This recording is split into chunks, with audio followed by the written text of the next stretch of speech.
The windfall is over. Industri logistik pelayaran telah sampai puncaknya di tahun lalu. Saat ini, industri logistik pelayaran sedang mengalami fase downtrend-nya.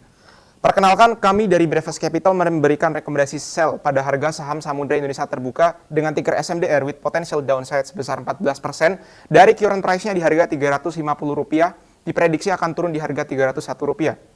Industri logistik laut merupakan industri yang memiliki peran penting terhadap ekonomi global. 95% perdagangan dunia dilakukan melalui laut. Transportasi logistik laut berperan sebagai penyalur arus barang dari wilayah ekstraktif seperti tambang-tambang menuju wilayah manufaktur hingga menuju konsumen akhir. PT Samudra Indonesia Tbk merupakan salah satu perseroan yang bergerak di industri logistik laut dengan fokus di operasi pelayaran kontainer. Melalui anak perusahaannya, Samudra Shipping Line, perseroan memiliki 86% aset di kontainer shipping. Total kapasitas kontainer mencapai 37.000 TEUs. Pelayaran kontainer menjadi penopang bisnis dengan kontribusi 86% terhadap total pendapatan di 2022. Wilayah operasional berfokus di ASEAN dan Indonesia dengan kontribusi kedua wilayah tersebut sebanyak 84%. Sedangkan sisanya berasal dari wilayah Asia Selatan dan wilayah China. Berdasarkan analisis kami, memberikan rekomendasi sell terhadap saham SMDR dengan harga wajar yang hanya di angka Rp301.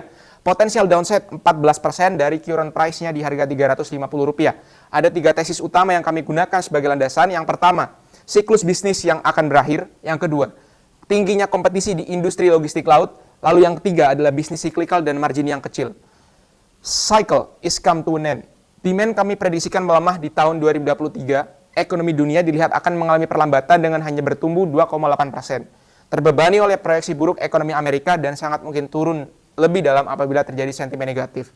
Perdagangan diprediksi melambat seiring dengan melambatnya total merchandise export dan proyeksi perdagangan yang juga melambat oleh IMF. Secara regional, konfidensi rebound ekonomi China setelah reopening di Januari lalu mulai diragukan dengan PMI manufaktur yang mulai masuk ke fase kontraksi di angka 48%. Indonesia pula diprediksi akan melambat. Selanjutnya dari sisi supply, ketersediaan kapal kontainer akan meningkat pesat di 2023-2024. Dengan pertumbuhan kapasitas sebanyak 7%, ini disebabkan oleh banyaknya pengiriman kapal yang telah dipesan pada saat kondisi upcycle tahun lalu dan dibukanya kembali lockdown di China. Oleh karena itu, tekanan rantai pasok global menurun drastis yang juga disebabkan oleh penurunan harga minyak, berkurangnya waktu pengiriman, dan juga menurunnya backlogs. Lalu supply juga mengalami underutilized. April 2023. Global Supply Chain Volatility Index mencapai level negatif. Artinya supply tak lagi terutilisasi dengan penuh. Angka indeks mencapai minus 0,04. Sentimen utama yang mendorong hal tersebut adalah penurunan demand dan kondisi overstock inventory yang tak memberikan urgensi perusahaan untuk melakukan perdagangan lagi.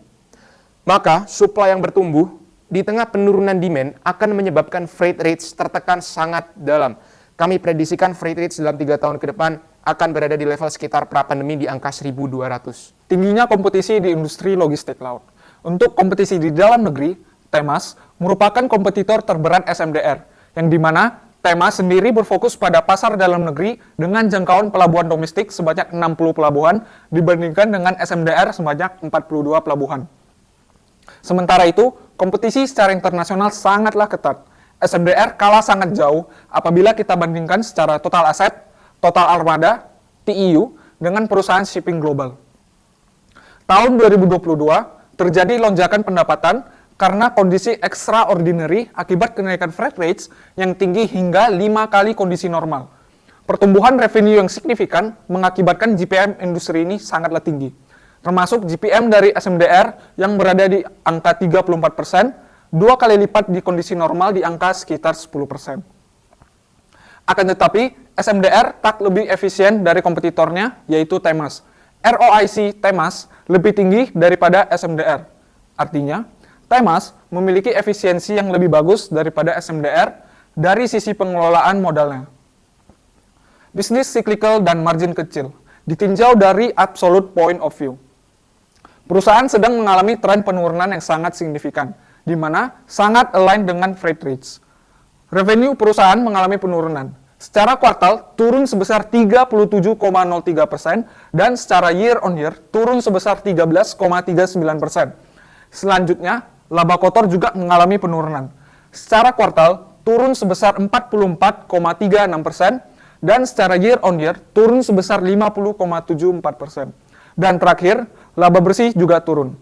Secara kuartal turun sebesar 42,61% dan secara year on year turun sebesar 50,74%. Berikut adalah analisis profit margin dari SMDR.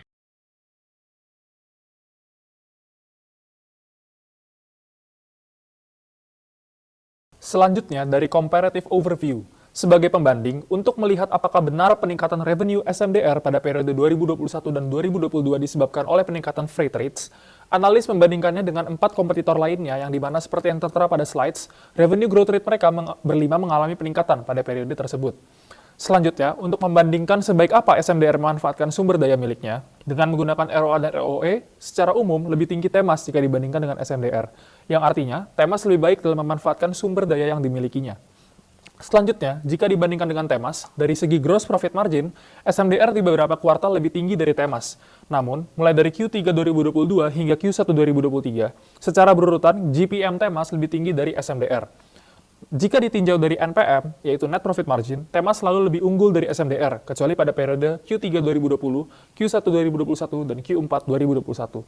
Yang artinya, beban administrasi dan umum milik SMDR secara umum komposisinya lebih tinggi dibandingkan dengan Temas jika dibandingkan dengan laba kotornya.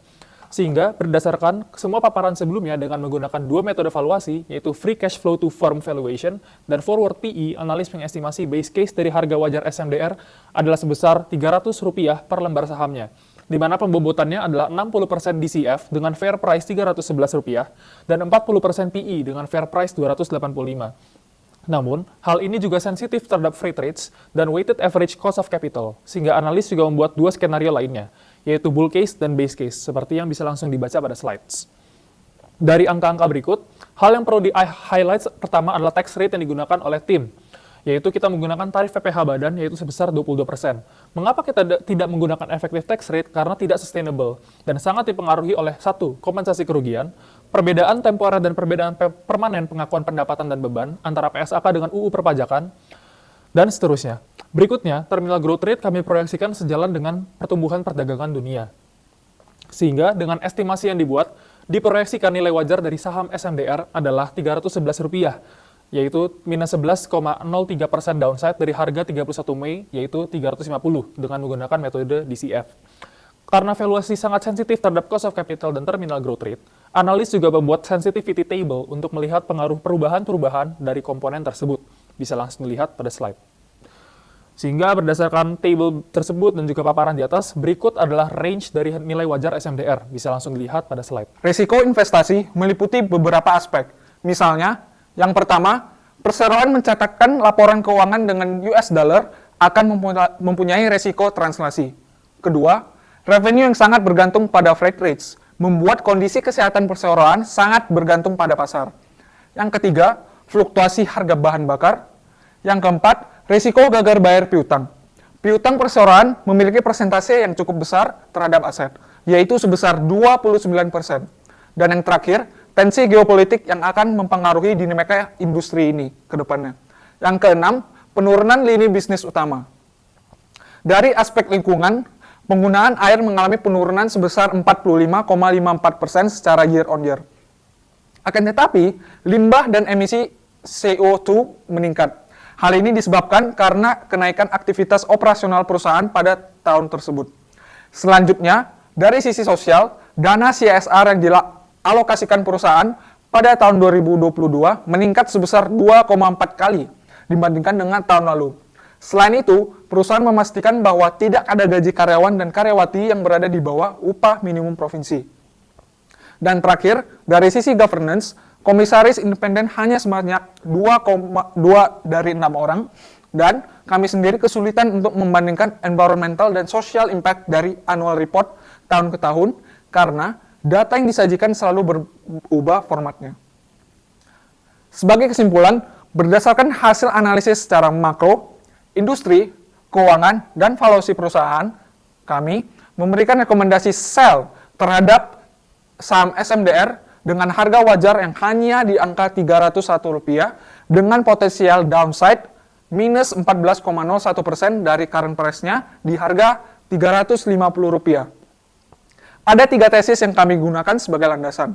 Yang pertama adalah siklus bisnis yang akan segera berakhir. Yang kedua, tingginya kompetisi di industri logistik laut. Dan yang terakhir, bisnis cyclical dan margin yang kecil. Sekian dari presentasi kami, terima kasih.